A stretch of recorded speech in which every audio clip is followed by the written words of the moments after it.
Bem, vamos continuando o nosso curso a respeito dos sacramentos segundo a fé católica e vamos iniciar o módulo sobre o sacramento do batismo. Nós teremos aproximadamente 3 ou 4 aulas, a depender da necessidade, e todo esse material eu deixarei para você baixar e colocarei também à sua disposição outros materiais para download. Tudo bem? Olha só.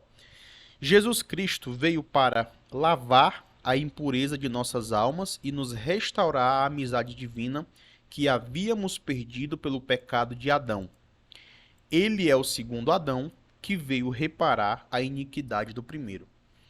Então veja, em primeiro lugar, para falarmos de batismo, para falarmos da salvação de Jesus, nós precisamos entender que o ser humano foi criado em perfeita união com Deus. Foi criado sem mancha, foi criado sem pecado. Quando Deus coloca Adão e Eva no paraíso, a única coisa que o Senhor pede é a obediência. Obediência essa necessária para a santidade de todo ser humano. Após Adão e Eva cometerem o primeiro pecado, o pecado da origem, que chamamos de pecado original, o ser humano rompeu por conta própria esta amizade com Deus. Isso é o pecado. É esse rompimento com o próprio Deus. Quem tomou a iniciativa de romper foi o próprio ser humano. Ok. A partir deste momento, o ser humano começa a viver com o pecado, com a concupiscência, deixando que os desejos, que os vícios, que as inclinações falem mais alto do que o próprio espírito que habita em cada ser humano. Resultado: o ser humano iria viver por conta própria para o resto da vida, para o resto da existência distante de Deus. A não ser que acontecesse alguma coisa que fizesse que o ser humano voltasse para Deus. E aconteceu. Acontece que esse ferimento que o ser humano causou a Deus foi tão grande que seria necessário uma reparação tão grande, uma reparação maior ainda. Aconteceu os sacrifícios de animais no Antigo Testamento, só que sacrifício de animais não eram suficientes para reparar o dano que o ser humano causou quando rompeu a amizade com Deus. Então era preciso que o próprio Deus viesse até nós e nos salvasse, e nos limpasse, e tirasse toda a impureza de nossas almas. Foi por isso que Jesus veio, padeceu na cruz e abriu o céu mais uma vez e entregou o ser humano nas mãos de Deus, restaurando aquela amizade. Então, Jesus é o segundo Adão, o primeiro que rompeu a unidade do ser humano com Deus.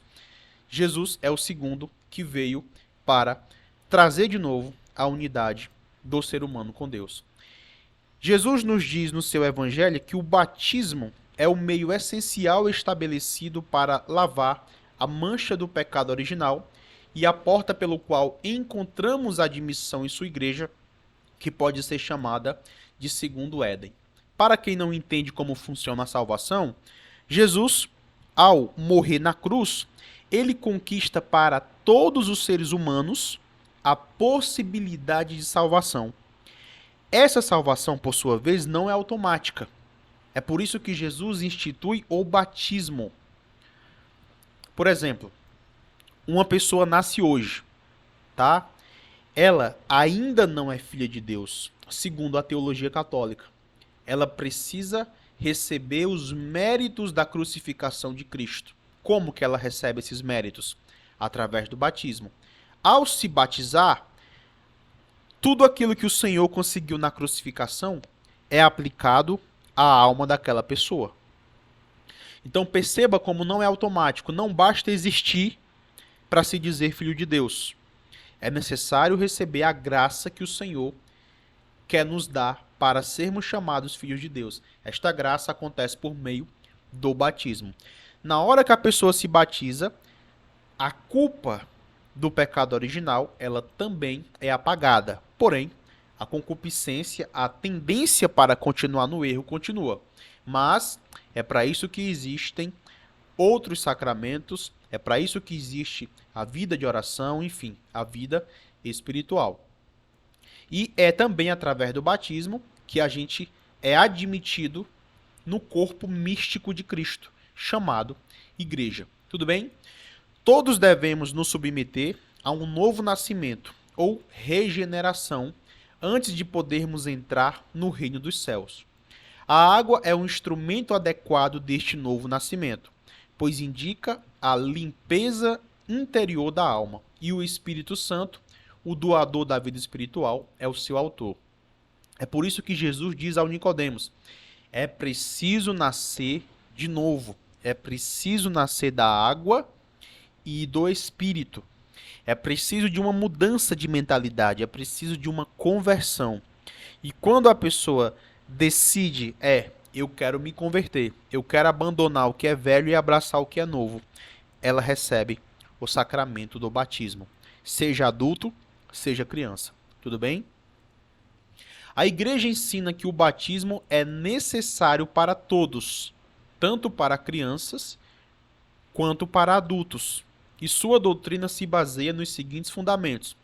Em João 3, Jesus diz: em verdade te digo, a menos que um homem nasça de novo da água e do Espírito, ele não pode entrar no reino de Deus. Então a Escritura é bem enfática.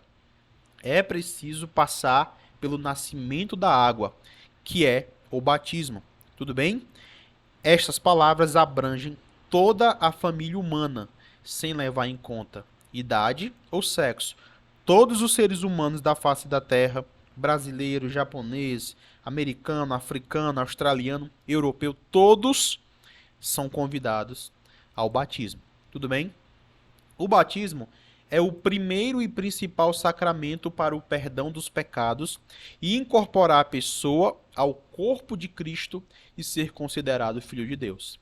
Em primeiro lugar, veja bem, é o primeiro sacramento, não pode receber nenhum outro sacramento antes de receber o batismo, não pode receber primeira Eucaristia, não pode receber crisma, não pode casar, não pode receber a unção dos enfermos, não pode receber a ordenação sem antes receber o batismo. Tudo bem? O batismo, além do sacramento da penitência perdoar pecados, ele também perdoa, tá? Perdoa os pecados que a pessoa tenha cometido, tá? Ela ainda não tem uma certa consciência do que é pecado, porque está começando agora, mas o batismo apaga principalmente a culpa do pecado original, tá? E nos dá uma graça especial. Que graça? Incorpora a pessoa no corpo de Cristo e ela é chamada de filha de Deus. Então, é através do batismo que nós fazemos parte da igreja. Tudo bem? Só é considerado cristão após receber o batismo. Isso não é uma questão de exclusivismo ou excluir quem não é batizado. Porém, para ser cristão, tem que receber o batismo. Da mesma forma, para ser considerado de outras religiões, tem que passar por algum rito. Tudo bem? Marcos 16:16. Jesus disse: e disse-lhes: ide por todo o mundo e pregai o evangelho a toda a criatura.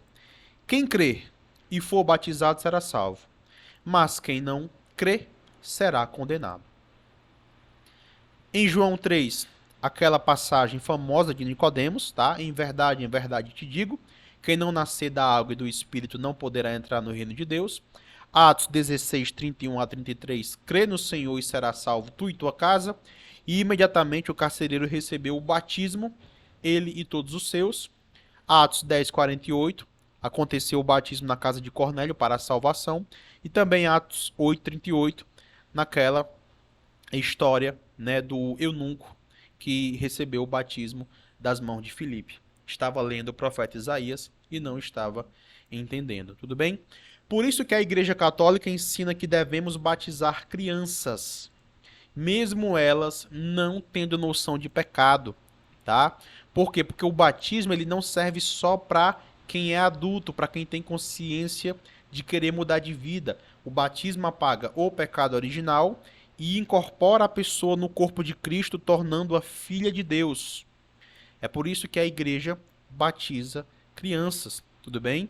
Porque o batismo não é só para limpar a culpa de quem tem consciência do pecado cometido, mas para fazer a pessoa ser filha de Deus e, portanto, mesmo a criança sem pecar, precisa ser feita filha de Deus. Algumas pessoas argumentam: ah, mas e se a criança crescer e não quiser? Ora, da mesma forma, nós temos pessoas que são contra a vacina, por exemplo. Um exemplo. Tem pessoas que crescem e são contra a vacina. Ora, mas enquanto elas são crianças, elas precisaram de toda aquela vacina até para continuar vivendo. Aí depois que elas crescem, elas podem se revoltar e podem dizer, olha, eu não quero mais. Da mesma forma, a criança, ela se batiza, é incorporada no corpo de Cristo, é tornada filha de Deus, e depois, quando ela crescer, ela tem a liberdade de não mais querer continuar sendo filha de Deus. Ela tem a liberdade de não mais querer continuar na igreja. Tudo bem? Então, continuando. Sobre as crianças que morrem sem o batismo, o Código de Direito Canônico vai dizer o seguinte, ó. Quanto às crianças que morrem sem batismo, a liturgia da igreja convida-nos a ter a confiança na misericórdia divina e a rezar pela sua salvação. Tudo bem? Então, a igreja católica não acredita que as crianças que nascem, né, e morrem sem o batismo são condenadas. Tudo bem? Vai dizer Jesus em Marcos 10,14: deixai vir a mim os pequeninos e não os impeçais, porque o reino de Deus é daqueles que se lhes assemelham. Tudo bem? Código de Direito Canônico 871. Os fetos abortivos, se estiverem vivos, quando possível, sejam batizados. Se não estiverem vivos, não pode mais batizar. É proibido batizar. Tudo bem? Próxima aula vamos falar sobre os efeitos do batismo.